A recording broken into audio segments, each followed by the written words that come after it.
안녕하세요. 굴골입니다. 이번 시간에는 저희가 교재 86페이지에 나와 있는 봄날채에 대해서 배워보도록 할 건데요. 아쉽게도 이제 디펜 교재에서 마지막 서체를 다루고 있네요. 벌써 이제 1년 가까이 계속 글씨를 배워보셨는데, 봄날채는 어떻게 보면 가장 어려울 수 있어서 제가 이제 마지막에다가 교재에다 넣어놨는데요. 그 이유는 곡선이라서 그래요. 글씨체가 앞에 글씨체와 다르게 살짝 곡선들이 들어가 있음으로써 펜촉을 다루기가 조금 사나운 부분이 있는데요. 거기다가 강약을 살짝 넣으려고 하다 보니까 필압 조절도 필요한 글씨체이거든요. 그래서 펜촉에서는 우리가 맨 처음에 배웠던 스테노닙이 마지막에서도 다뤄지게 돼요. 일단 스테노닙 펜촉을 준비를 해주시고요. 끝에 보시면 이렇게 펜촉의 끝이 낭창낭창 해야 굵기의 강약이 나오기 때문에 굵기 강약을 위해서 다른 펜촉을 쓰시면 조금 느낌이 안 나올 수 있다는 거 참고해 주시면 좋을 것 같아요. 자, 우리 붓글씨나 붓펜글씨를 써보신 분들도 아시겠지만 글씨체가 좀 다양하고 예쁘려면 굵기의 강약이 자유로워야 되는데요. 글씨체가 펜촉을 다룬 이 디펜은 굵기의 강약을 다양하게 표현하는 것이 쉽지가 않아요. 아무래도 펜촉이 분모가 아니라 딱딱한 스텐으로 이루어져 있기 때문에 철로 이루어져 있죠. 그래서 그 탄성으로 인해서 나타나는 강약만 표현할 수 있는데요. 이제 그거를 활용해서 봄날채는 약간의 강약과 부드러운 곡선을 활용해서 우리 붓글씨랑 비교를 했을 때는 흘림채 요런 느낌의 어떤 글씨가 움직이는 느낌이 들어있어요. 그래서 아마 붓글씨를 배워보셨던 분들이라면 조금 쉽지 않을까 생각해 봅니다. 자, 그러면 우리 선 연습을 한번 시작해 보도록 할게요. 교재 87페이지고요. 저는 워크시트 다운 받아 놓은 것에다가 출력을 했어요. 그래서 이렇게 워크시트를 준비를 했습니다. 자, 이 상태에서 선은 시작은 조금 굵게 끝은 살짝 얇게 표현을 해서 탄성을 이용해서 들어가 볼게요. 시작은 굵게 잉크를 제대로 묻혀주시고 다시 한번 시작은 굵게 끝은 얇게 시작은 굵게 끝은 얇게 이렇게 약간 초승달 느낌, 눈썹 느낌이라고 보면 될 것 같아요. 이렇게 힘을 줬다가 끝에는 날리는 연습을 해주시고요. 가로획도 마찬가지로 시작은 굵게 끝은 얇게 이걸 의식해서 힘을 줬다 빼면 굵었다가 갑자기 이렇게 날리고 굵게 했다가 갑자기 이렇게 날리면서 어색한 선이 나올 수 있거든요. 흐르듯이 자연스럽게 표현을 해주셔야 돼요. 이게 자연스러워질 때까지 선 연습을 해주시는 게 좋겠죠. 그 다음에 짧은 곡선은 우리가 이제 기역이나 니은 이렇게 짧게 많이 휘는 자음에서 많이 볼 수 있고요. 또 마찬가지로 이거는 시작과 끝은 얇은데 약간 중간 꺾이는 지점이 살짝 굵죠. 힘이 들어가서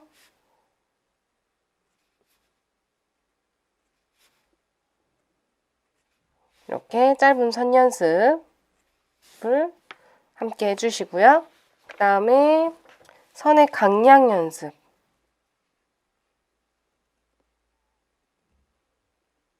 사선으로는 올라갈 땐 얇게, 내려갈 때 굵게. 올라갈 때 얇게, 내려갈 때 굵게. 이렇게 웨이브를 힘을 줬다 뺐다 해서 이 펜촉에 강약 넣는 연습을 좀 자유로워질 수 있도록 내가 원하는 때에 자유롭게 힘을 줬다 뺐다 하는 것들을 훈련할 수 있도록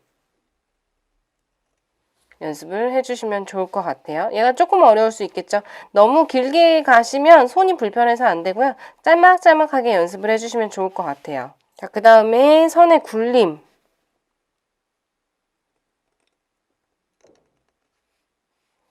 시작은 굵게, 반대로 돌아가는 지점에서 얇게. 굵게, 얇게, 굵게, 얇게. 이렇게 해서 봄날채에 선 연습을 다양하게 한번 연습을 해주세요. 선 연습이 충분히 연습이 되셨으면 그 다음에 88페이지 나와 있는 자음 모음을 연습을 해보실 텐데요.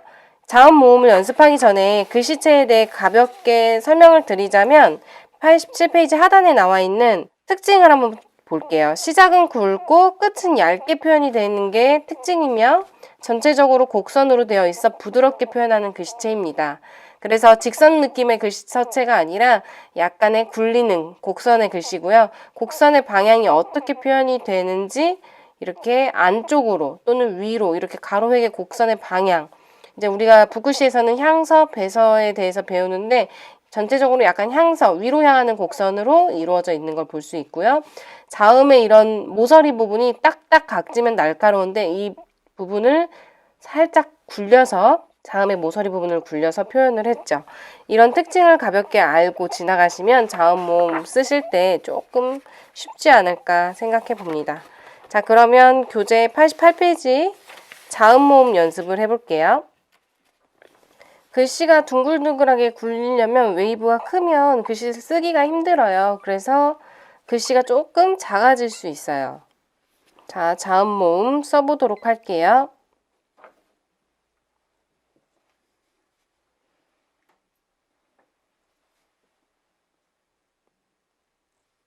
한 번에 굴린 디귿.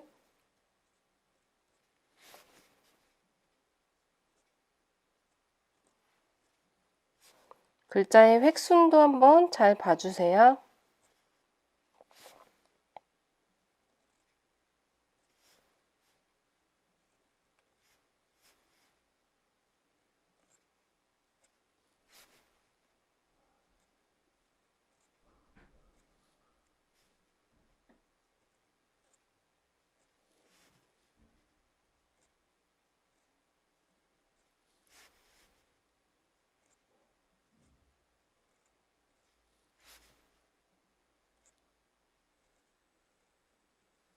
자, 이렇게 자음을 한번 쭉 써봤는데요. 글씨가 정말 작게 표현이 됐죠. 강약에 힘을 주면서 부드러운 곡선으로 표현을 해봤어요. 자, 그 다음에 모음. 아까 했던 선 연습이죠? 점의 방향이 어디로 가나요? 안에서 위로 가는 게 아니라 위에서 아래로.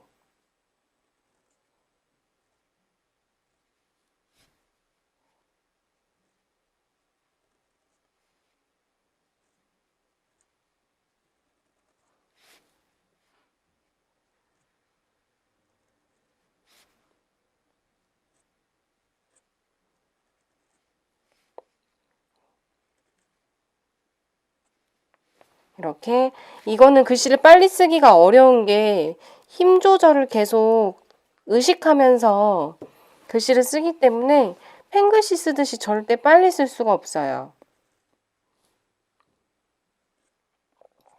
혹시 빨리 쓰신다면 강약이 안 나왔을 확률이 높고요. 강약이 안 나오시는 분들은 빨리 쓰고 있진 않은지 체크해 보실 필요가 있죠. 어는 한 번에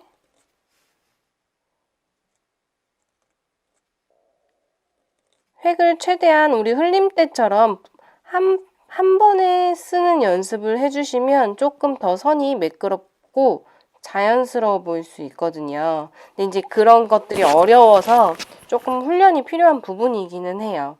자, 이렇게 기역부터 희응, 모음까지 한번 써봤는데요.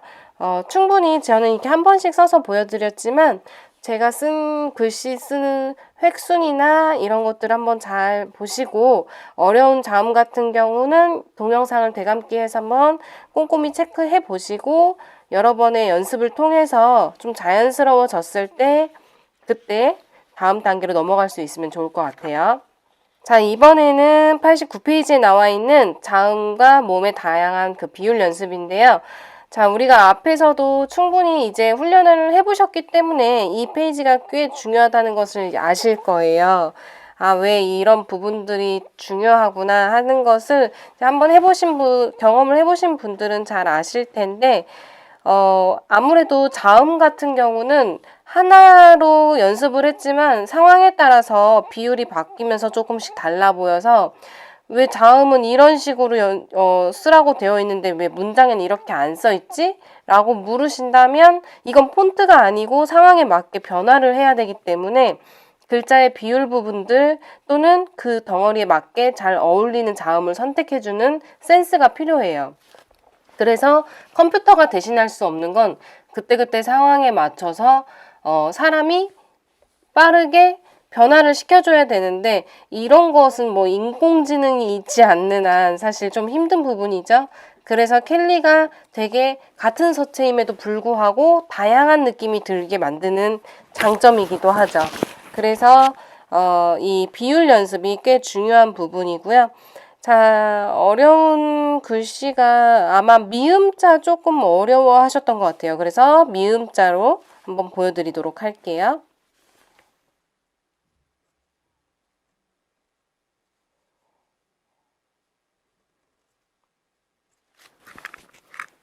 모음이 세로액일 때는 자음의 폭이 조금 좁게.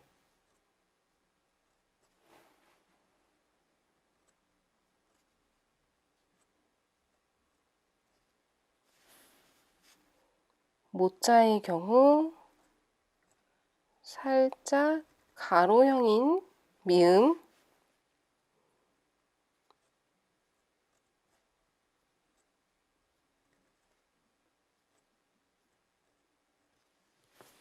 자, 아주 뭐 큰 변화는 아니지만 미세하지만 이 미세함이 바뀌면 글씨가 어색해 보일 수 있으니까요. 그래서 모르고 지나갈 수도 있어요. 그래서 잘 체크를 해주시면 좋을 것 같고요. 그 다음에 리을자 한번 들어가 볼게요. 힘이 너무 많이 들어가면 리을자를 굴리는 게 조금 어려울 수 있거든요. 그래서 리을자를 쓰실 때는 동그라미도 마찬가지고 많이 굴리기 때문에 살짝 힘을 빼고 밑에만 살짝 힘이 들어가는 게 더 나을 수 있어요. 쓰시기 더 편하실 거예요.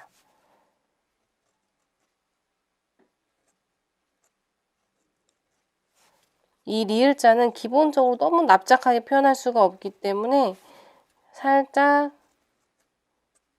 상황에 따라서 크기를 조절을 해주시면 좋을 것 같아요. 그 다음에 피읍자 한번 써볼게요.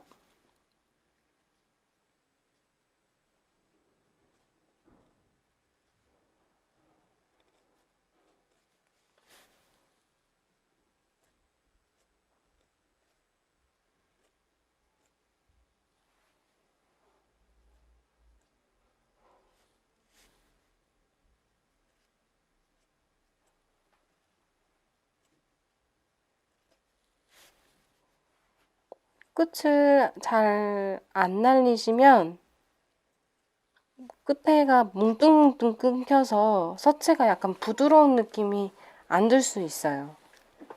자, 이렇게 자음의 비율들을 한번 연습을 해봤어요. 자, 그 다음에는 91페이지에 나와 있는 단어들을 한번 쭉 쓰면서 보여드리도록 할게요. 91페이지에 있는 단어들을 써보도록 할게요.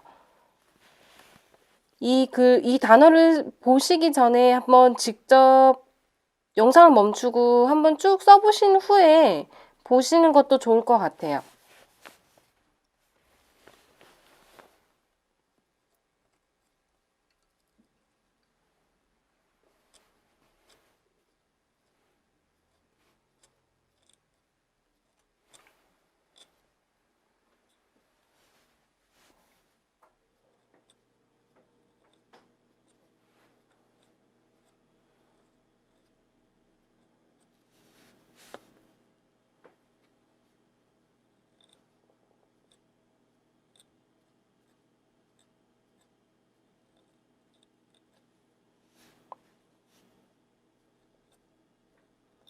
저는 이렇게 한 번에 쓰고 뒤에다가 획순을 좀 바꿔서 쓰기도 해요.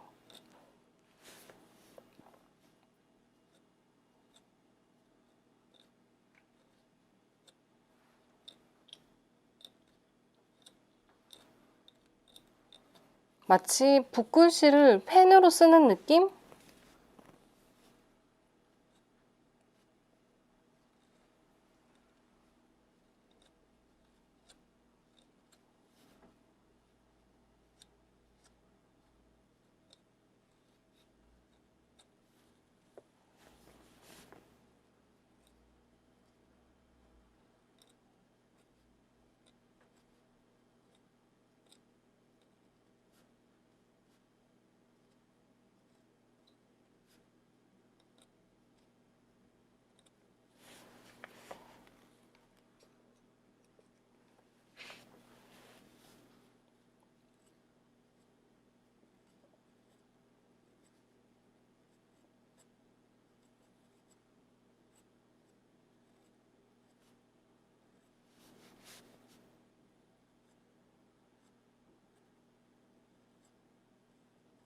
잉크가 너무 묻어있지 않아도 강약이 약해 보일 수 있으니까요. 잉크 양 조절도 잘 해주셔야 될 것 같아요.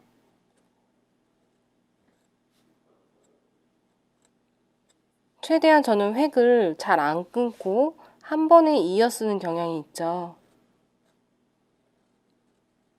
그래야 글씨의 모양이 자연스럽거든요.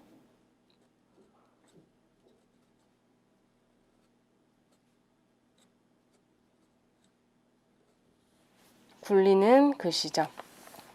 자, 이번에는 우리가 단어까지 한번 쭉 써봤는데요.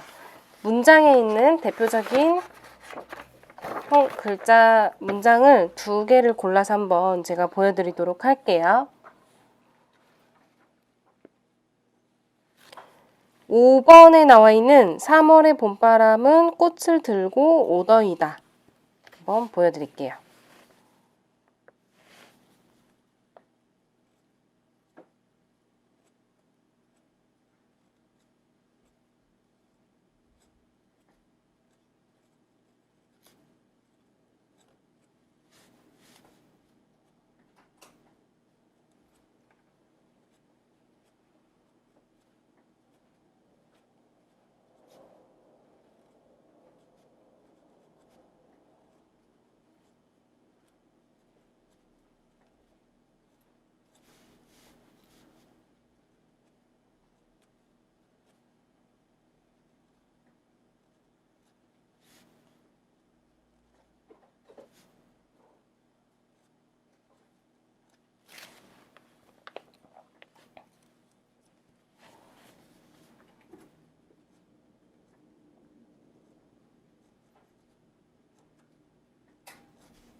오자도 구자를 쓰듯이 한 번에 들어갔고요.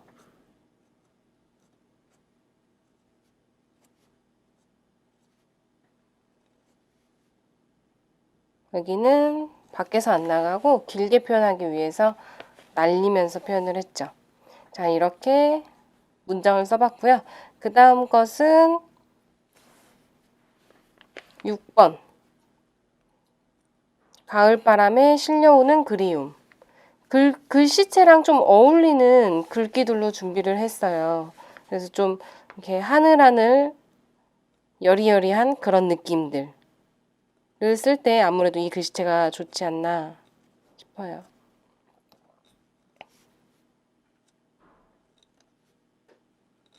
요 비읍자도 한번 연습을 해서 표현을 해보시고요. 바람이 불어버린 것처럼 획을 조금씩 응용을 하는 거죠.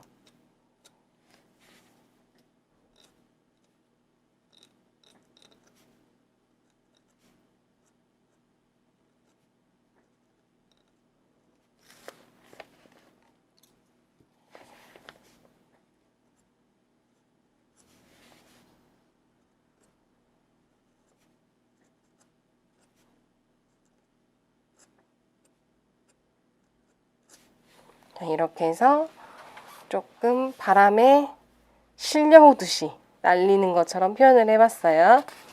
이 영상을 보시면서 조금 어렵다, 표현하는 게 어렵다, 이 서체에서 이 부분이 좀 표현이 잘 안 된다 하는 부분들이 있으면 이 영상 댓글에다가 올려주세요. 카페 그 댓글에다 올려주시면 제가 한번 쭉 보고 다음에 그 받아쓰기 그 모범 답안 영상 찍잖아요.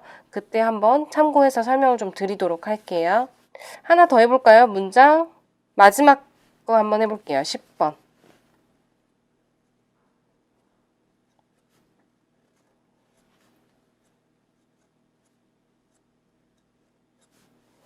아무래도 이 글씨체는 붓글씨를 쓰셨던 분들한테는 연결하는 거, 글씨끼리 획이 안 끊기고 연결하는 게 크게 어색하거나 어렵다고 느끼지 않으실 수 있는데 처음, 그냥 뒷펜으로 처음 배워보신 분들한테는 엄청 어려운 부분일 수 있어서 연습이 좀 많이 필요할 것 같아요. 이렇게 한 번에 연결해서 넘어간다는 게 펜촉이 아무래도 붓처럼 자유롭게 돌지 않다 보니까 조금 더 힘들다고 생각하실 수도 있을 것 같아요. 글씨 쓰는 속도도 이 서체가 자연스럽게 나오기 위해서 날릴 때는 조금 빠르게 날아가 주셔야지, 안 그러면 선이 흔들릴 수 있고요.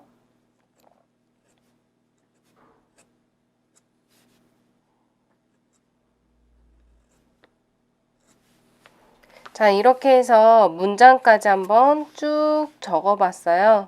항상 그렇듯 서체를 처음 배우는 부분에 있어서는 참 연습할 것이 많죠. 그래서 연습을 꼭 한 주 만에 꼭 과제를 올리지 않으셔도 돼요. 한 2주 정도 넉넉히 연습을 해주셔도 되고 상황에 맞춰서 너무 무리하지 않는 선에서 연습을 해주시면 좋을 것 같고요. 지금 회원님들 작품 올라온 과제들 보면 정말 잘 하고 계셔서 정말 이게 처음 배운 게 맞나 싶을 정도로 잘 하시는 분들도 꽤 많으신 것 같아요. 아무래도 펜촉에 대해서 조금 능수능란하신 분들도 계신 것 같고요. 자, 이번에 과제를 내드릴게요. 앞에 배운 것부터 한번 쭉 훑어볼까요? 자, 87페이지에 나와 있는 선연습이죠. 선연습을 워크시트를 다운받으셔서 충분히 연습을 해주시고요. 그 다음에 자음 모음 연습, 89페이지에 나와 있는 자음의 다양한 비율 연습, 그리고 단어 연습, 문장 연습, 이렇게 봄날체에 대해서 충분한 연습을 해주신 다음에는 95페이지에 나와 있는 받아쓰기 글귀 있죠? 이 받아쓰기 글귀를 한번 직접 봄날체처럼 써봐 주세요. 그리고 나서 봄날체처럼 써보시고 나서 뒤에 나와 있는 모범 답안 있죠? 과제 모범 답안을 보시면서 부족했던 부분들을 한번 체크해 보면서 다시 한번 써보시면 좋을 것 같아요. 그러면 제가 다음 시간에 영상으로 이 과제 모범 답안을 다시 한번 찍어서 올려보도록 할게요. 자, 그럼 한 주도 즐거운 시간 되시길 바래요. 그럼 다음 주에 뵐게요.